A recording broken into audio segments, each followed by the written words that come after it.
السلام عليكم ورحمة الله وبركاته. يا رب تكونوا بخير وبصحة وسعادة. وصفة النهاردة هتكون مميزة جدا جدا ان شاء الله. هتغنيكوا تمام انكم تشتروا اي شوكولاتة قابلة للدهن حتى لو كانت نوتيلا، لاننا ببساطة هنعملها في البيت باكبر كمية وباسهل طريقة. دايما في فيديوهاتي بقولكوا جربوا الطريقة، بس النهاردة بقولكوا لازم تجربوا الطريقة، لانها بصراحة طعم وريحة وقوام احسن من النوتيلا الاصلية.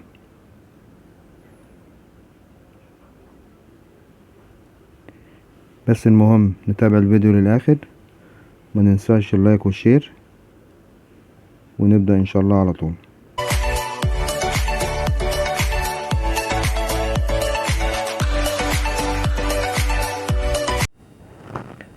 يلا نبدأ. على نص كوباية سكر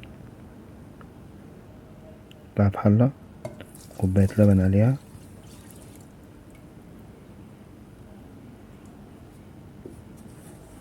قلب السكر شوية.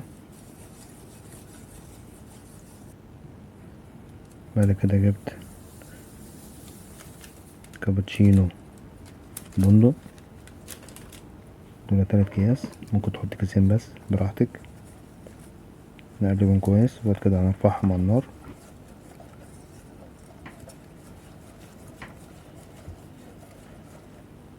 نقلبهم كويس. وعندي 100 جرام شوكولاتة، نكسرها ونحطها، ونسيبها على النار لحد ما تسيح زي ما احنا شايفين كده. بعد كده نركنها على جنب. نبدأ الخطوة التانية، نستخدم فيها الخلاط على البارد. نص كوباية لبن،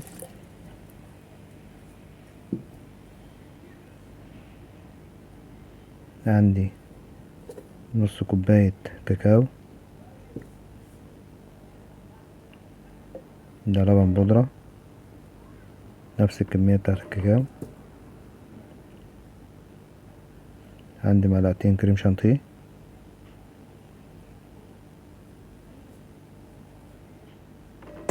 هضرب ده في الخلاط، اقلب كله مع بعض.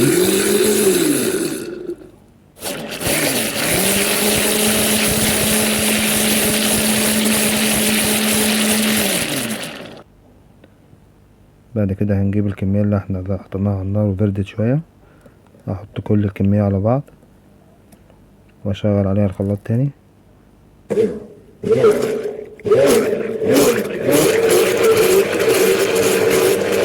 نيجي بقى لأهم نقطة، اللي هو زيت الذرة. يبقى خط رفيع، ناخد قد كوباية ونص، خط رفيع والخلاط شغال. هنستمر في الضرب لحد الكريمة ما تربط معانا القوام بتاعها يتقل.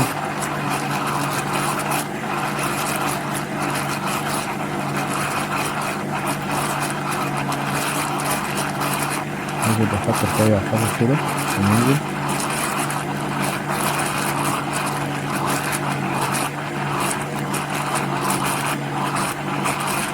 دي خلطة اقتصادية وسهلة وسريعة.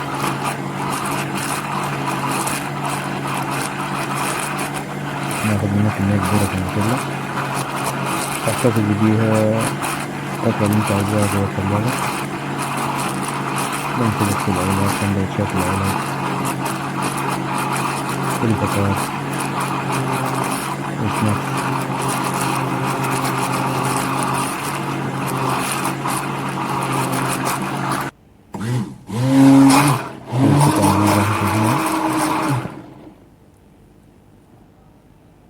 بعد كده هنصبها في البرطمانات بتاعتنا.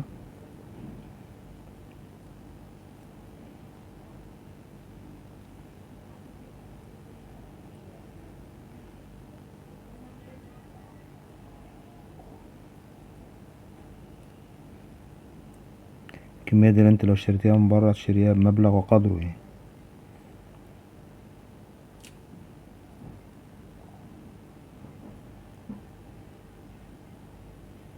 كمية بسم الله ما شاء الله كبيرة.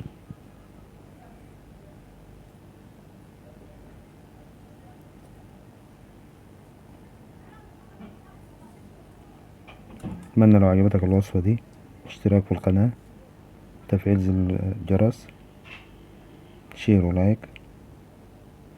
ما عجبكش شكرا لتشريفك لنا في القناة.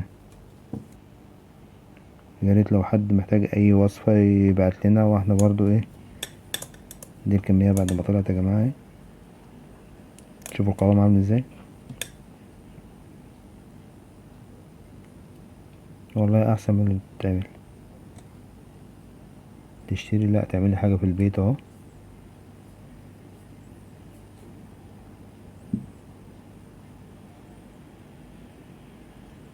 شوف عامل ازاي القوام.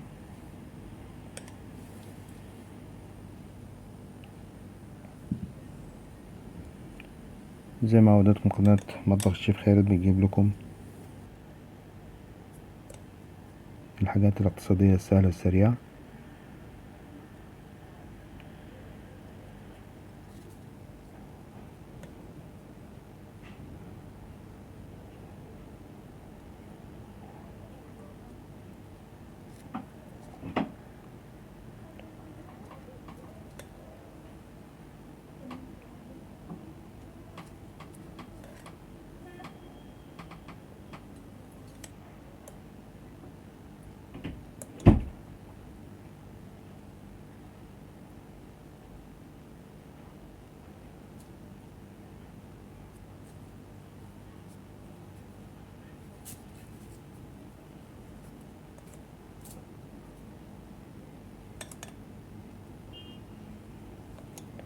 طبعا ممكن نعمل بيها كل السندوتشات بكل الطرق اللي احنا عاوزينها، في كريب ماشي، في كنافة ماشي، في كل حاجة.